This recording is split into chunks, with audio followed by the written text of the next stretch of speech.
안녕하세요. 솔직한 안과 이야기 소랑과 우영재 원장입니다. 자, 오늘은 건조증과 그리고 마이봄샘 기능장애 그리고 마이봄샘 기능장애의 최신 치료법 중 하나인 IPL에 대해서 소개를 해드리도록 하겠습니다.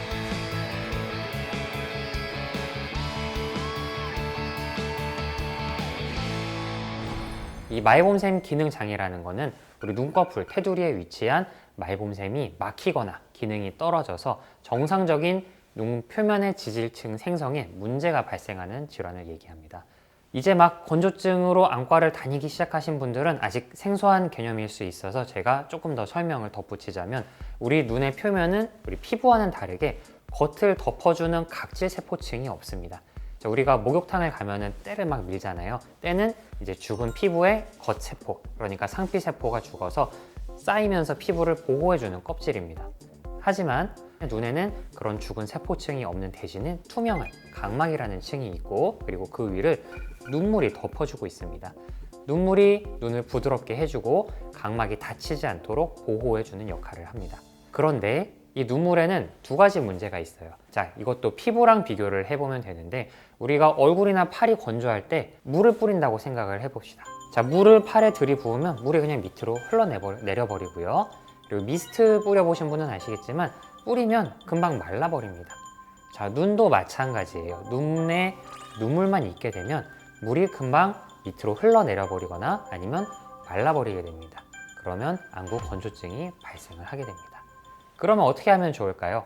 자, 우리가 얼굴이 건조하고 피부가 건조할 때 뭘 바르죠? 그쵸? 로션을 바릅니다. 로션에는 어느 정도 이제 기름 성분이 들어있어요.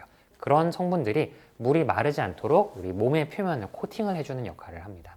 자, 눈도 마찬가지로 무언가가 눈물이 마르지 않도록 덮어주어야 되는데, 그 역할을 해주는 기름층이 눈꺼풀 테두리에 있는 마이봄샘이라는 곳에서 나옵니다. 그래서 우리 눈물은 물만 있는 것이 아니라 마이봄샘에서 나오는 기름층, 그리고 눈물을 붙잡아주는 단백질층이 모두 조화를 이루어야 되고, 이 중 무언가 한 가지라도 부족하거나 적어지거나 없어지거나 이상이 생기면 안구 건조증이 발생하는 것입니다.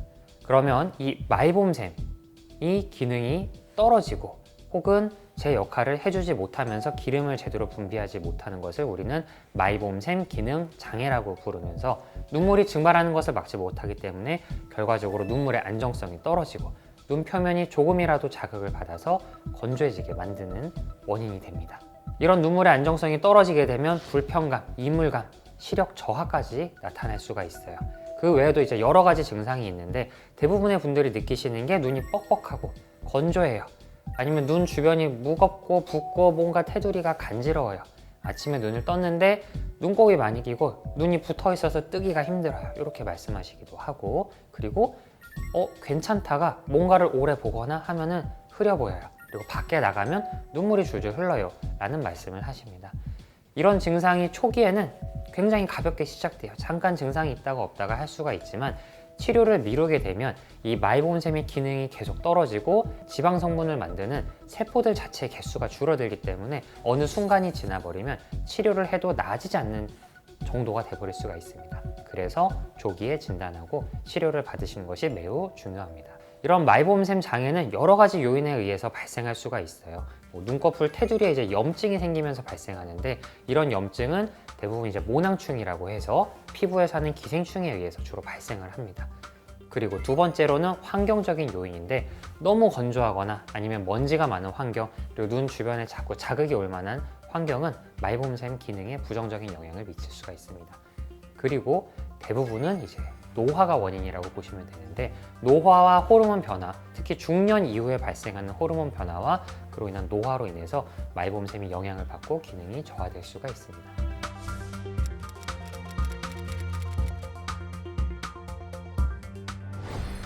이런 마이봄샘의 기능을 올려주는 방법은 여러 가지가 있지만, 그 중에서는 가장 좋고 효과적인 건 저희는 IPL이라고 말씀을 드립니다. 이 IPL은 원래 피부과 질환을 치료할 때 많이 썼던 기술입니다. 특히 여드름이나 홍조, 우리가 이제 주사 피부염이라고 하는 피부 염증을 가라앉히기 위해서 쓰던 아주 강렬한 광선 치료인데요. 여러 가지 연구를 해보니 이 IPL이 눈꺼풀 주변의 염증을 줄이고 마이봄샘의 기능을 개선하는 데 효과적이라는 것이 밝혀졌습니다. IPL 치료를 받으시게 되면 여러 가지 효과가 나타나게 되는데 첫 번째로는 모세혈관이 폐쇄되는 효과가 나타납니다. 어떤 모세혈관이냐면 눈꺼풀 주변 마이봄샘으로 가는 혈관을 폐쇄해주는 효과가 있어요. 혈관이 막히면 안 좋은 거 아닌가요? 라고 생각하실 수가 있는데 그런 혈관들은 원래 처음부터는 없다가 마이봄샘에 염증이 생기기 시작하면서 점점점 발달하고 어느 이상으로 발달하게 되면 염증 물질을 계속 보내주면서 오히려 더 염증을 많아지게 만드는 혈관입니다. 그런 혈관을 줄여주고 염증 반응을 감소시켜주는 치료 효과를 가져다 주는 게 IPL이고요.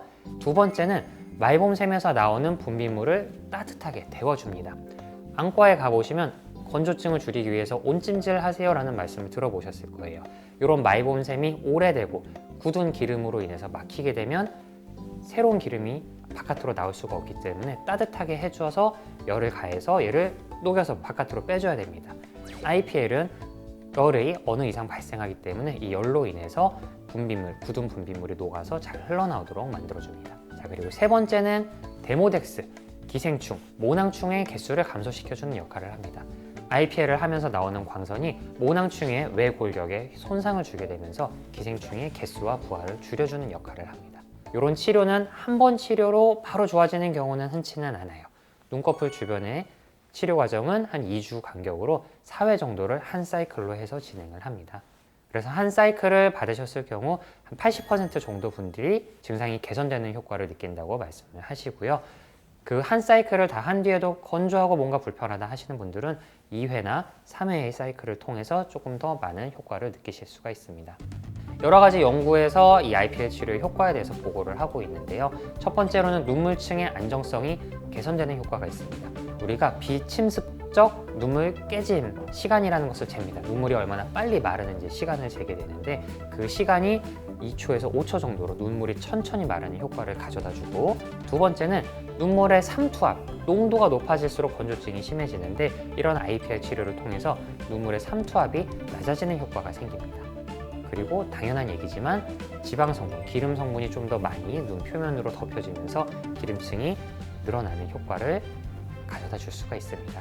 개인적으로 이런 IPL 치료를 했을 때 효과를 많이 보셨던 분들이 대부분은 예전 방법으로 다른 이제 안약과 같은 방법으로 치료가 잘 되지 않던 분들, 그리고 쇼그렌 증후군이라는 건조증이 있는 분들, 그리고 녹내장 치료를 또 장기간 받는 분들이 건조증이 또 잘 생기는 경향이 있습니다. 그리고 이제 여드름이 많이 나서 로아큐탄이라는 피지 조절제, 여드름 조절제를 드시는 분들도 이런 IPL을 통해서 조금 더 건조함을 줄이는 효과를 느끼실 수가 있습니다. 자, 그럼 이런 IPL의 치료 효과가 얼마나 지속되냐? 요거는 사람마다 다릅니다. 대부분은 6개월에서 길면 1년 정도 쭉 유지된다고 말씀을 드리고요. 그런데 이런 IPL 치료로 건조증이 줄어드는 스타트를 끄는 상태에서 관리를 잘 해주시면 쭉 오랫동안 건조하지 않은 상태를 유지하실 수가 있습니다.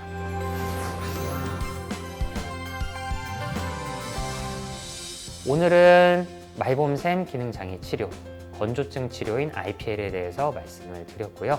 이런 치료를 통해서 여러분이 건조증으로부터 조금 더 해방되기를 바라겠습니다. 자, 솔직한 소랑과 우영재 원장이었습니다. 감사합니다.